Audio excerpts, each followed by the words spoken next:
नमस्कार दोस्तों, मेरे YouTube चैनल ई टीचिंग गुरुकुल में आप सबका स्वागत है। पाइथन प्रोग्रामिंग के नेक्स्ट वीडियो लेक्चर में मैं लेक्चर नंबर 3 आपके सामने लेके आ रहा हूँ।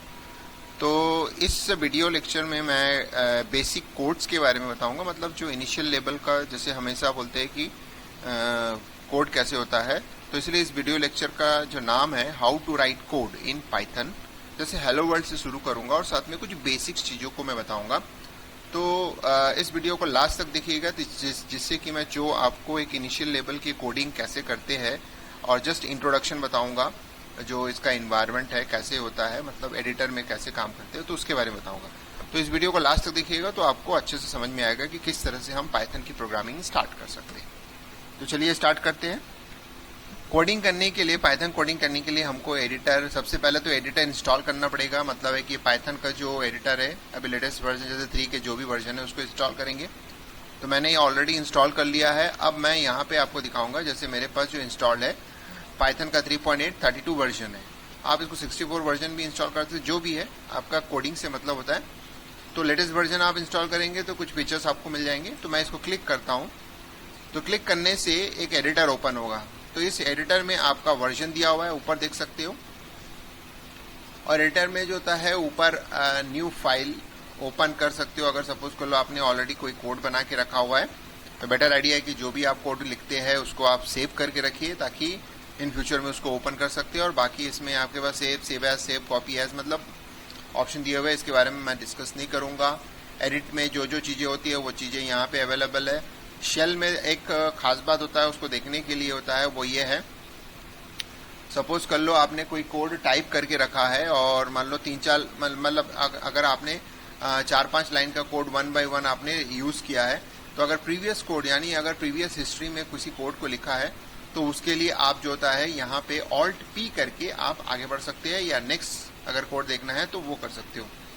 तो हम लोग देखेंगे जब ड्यूरेशन हम लोगों का चलेगा कोडिंग सेक्शन, तो उसमें आपको और बहुत कुछ जानकारी मिल जाएगा। और डिबग कुछ नहीं है, क्योंकि अगर हम इस एडिटर में काम करते हैं तो इस एडिटर में जब हम काम करते हैं तो सिंपल तरीके से जब हम इसमें काम कर रहे हैं तो इसमें हमको डिबग करने के, क्योंकि इसमें ऑटोमेटिकली इंटरप्रेटर काम करता है। क्योंकि मैं ऑलरेडी अपने एक video lecture, first video lecture में, इंट्रोडक्शन में मैंने ये बता दिया कि पाइथन जो होता है वो इंटरप्रेटेड लैंग्वेज है। इसलिए अगर आप कोई गलती करोगे तो तुरंत लाइन बाय लाइन वो आपको बता देगा कि आपकी क्या गलती हुई है। अगर मैंने कोई मिस्टेक किया है तो गलती कर देगा।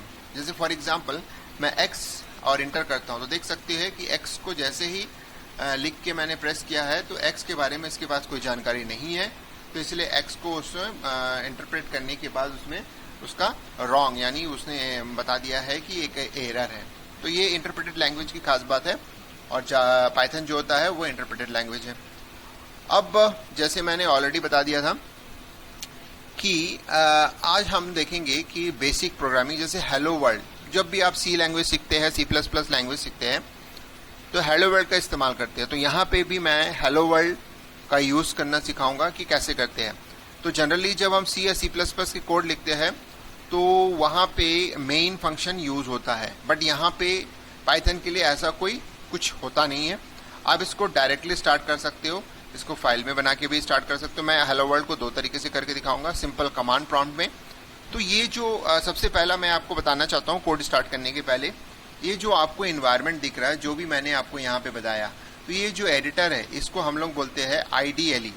IDLE का फुल फॉर्म होता है integrated development and learning environment.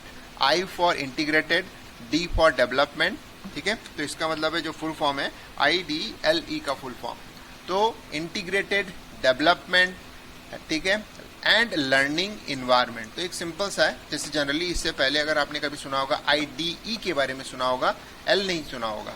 क्यों? क्योंकि वो इंटीग्रेटेड डेवलपमेंट इन्वायरमेंट है। यहाँ पे भी उसी चीज को यूज किया गया वर्ड को, बट इसमें एक इंटरेस्टिंग सा जो स्टेटमेंट है वो है लर्निंग, उसने जोड़ दिया। तो इसका मतलब है इंटीग्रेटेड फॉर्म में एक लर्निंग इन्वायरमेंट आपको प्रोवाइड करता है। तो पाइथन में ये जो भी आपके दिखाएगा उसमें आपको ये जो सॉफ्टवेयर का जो नाम है वो IDLE के नाम से है। अब आते हैं बेसिक कोड्स कैसे करते हैं। तो मैंने ऑलरेडी सेकंड लेक्चर में, लेक्चर नंबर 2 में अब difference between Python 2 and Python 3 के बारे में बताया था। तो मैंने बताया था कि जो पाइथन 3 है उसमें print statement as a function treat होता है, एज ए फंक्शन, और पाइथन 2 में एज ए स्टेटमेंट ट्रीट होता है। तो एज ए स्टेटमेंट अगर आप उस वीडियो को देखेंगे, ऊपर आपके आइकॉन्स मतलब आपको उसके लिंक्स मिल जाएंगे, ऊपर आते रहेगा वीडियो के ड्यूरेशन पे, तो उसमें क्लिक करके उस वीडियो लेक्चर को आप देख सकते हैं। तो पाइथन जैसे अगर उसमें दिया गया तो मैंने उसमें लिखा था प्रिंट और एक स्टेटमेंट लिखता हूँ हेलो वर्ल्ड। तो मैं यहाँ पे आपको स्टेटमेंट लिख के देता हूँ हेलो वर्ल्ड। तो इसका मतलब है ये स्टेटमेंट जब मैंने लिखा तो ये रन करना चाहिए, बट ये पाइथन 2 होता तो रन करता, पाइथन 3 में रन नहीं करेगा। तो देख सकते हैं ये सिंटेक्स एरर है, बिकॉज पाइथन 3 में print statement as a function treat होता है, न कि आपका एज ए स्टेटमेंट। तो यानी पाइथन 2 के लाइक अगर मैं इसमें यूज करूंगा तो वो पाइथन 3 में काम नहीं आएगा। तो अब चलते हैं कि इसको कैसे सुधारा जाए पाइथन 3 के अकॉर्डिंग। तो मैंने ऑलरेडी उस वीडियो लेक्चर नंबर 2 में बताया है कि हम इसमें फंक्शन के लिए ब्रैकेट प्रोवाइड करना पड़ता है। तो ब्रैकेट प्रोवाइड करने के लिए जैसे मैंने आपको बताया था, ऊपर आप एक बार मैं दिखा देता हूँ, सेल में आपका लिखा हुआ है प्रीवियस हिस्ट्री। मतलब मैं ये जो लिखा हूँ, ये जो लाइन लिखा हूँ, इसको मैं दो तरीके से यहाँ पे कर सकता हूँ। या तो मैं सेलेक्ट करके कॉपी कर लूँ और यहाँ पे पेस्ट कर दूँ, जैसे मैंने यहाँ पेस्ट कर दिया तो आ गया। और दूसरा तरीका है, अगर मैं इसको डिलीट कर देता हूँ, दोस्तों दूसरा तरीका हमारे पास है, जो ऊपर मैंने बताया था सेल में आपको दिया गया है, वो है प्रीवियस हिस्ट्री को देखना है। तो यानी ऑल्ट प्रेस करके मैं अगर पी को लगाता हूं तो ये हमारे पास आ जाएगा। तो दो तरीका है आपके पास प्रीवियस जो आपने कमांड टाइप किया उसको वापस कॉपी करके पेस्ट करने के लिए। अब देखिए इसको मैं अगर फंक्शन की तरह बनाना चाहता हूं तो प्रिंट में मैं अब एक फंक्शन बना दूंगा। तो फंक्शन बनाने के बाद जैसे ही मैंने इसको लिखा, देख सकते हैं कि यहाँ पे सजेशन आ गया। इसका मतलब है ये जो प्रिंट स्टेटमेंट है ये करेक्ट वे है, जिससे सजेशन आ रहा है, इसका मतलब है आप सही डायरेक्शन पे जा रहे हैं। अब मैं इसको एंटर करता हूं, तो जैसे ही एंटर करता हूं तो ये हेलो वर्ल्ड आपको शो हो रहा है। तो एक तरीका है सिंपल कोडिंग, जिसमें आप इंटरप्रेटेड एनवायरनमेंट होने की वजह से होता है, आप इसके अंदर जो होता है सीधा सीधा इसमें हेलो वर्ल्ड की तरह इसमें काम कर सकते हैं, इसमें आप यूज कर सकते हैं। तो एक सिंपल तरीका है आपके पास, हेलो वर्ल्ड के माध्यम से आप इसको देख। अब आ जाते हैं इसको मैं दूसरे तरीके से बताने के लिए, मैं इसको फाइल में सेव करके भी रन कर सकता हूँ। तो चलिए मैं फाइल ओपन करता हूँ एक, क्योंकि ये ऑलरेडी एक एडिटर ओपन है, एक फाइल में अगर ले जाना है तो मुझे फाइल ओपन करना पड़ेगा। तो मैं फाइल में ओपन कर दिया। अब यहाँ पे ओपन करने के बाद मैं इसमें कमेंट्स देना चाहता हूँ। तो देख लीजिए मैं इस वीडियो लेक्चर के माध्यम से कमेंट्स भी बता रहा हूँ। कमेंट्स में मतलब जो होता है प्रोग्राम, मैंने लिख दिया प्रोग्राम फॉर हेलो वर्ल्ड।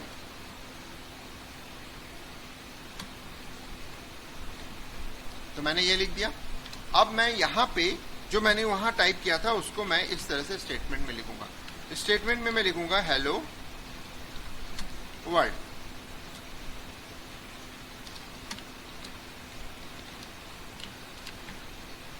अब सबसे इंपॉर्टेंट है, मैं यहां से इसको रन कर सकता हूं, बट क्वेश्चन है यही बोलेगा, जैसे मैं इसको रन करता हूं, जैसे F5 यूज करो या फिर आप प्रेस रन के अंदर में फर्स्ट जो चॉइस है उसको यूज करो।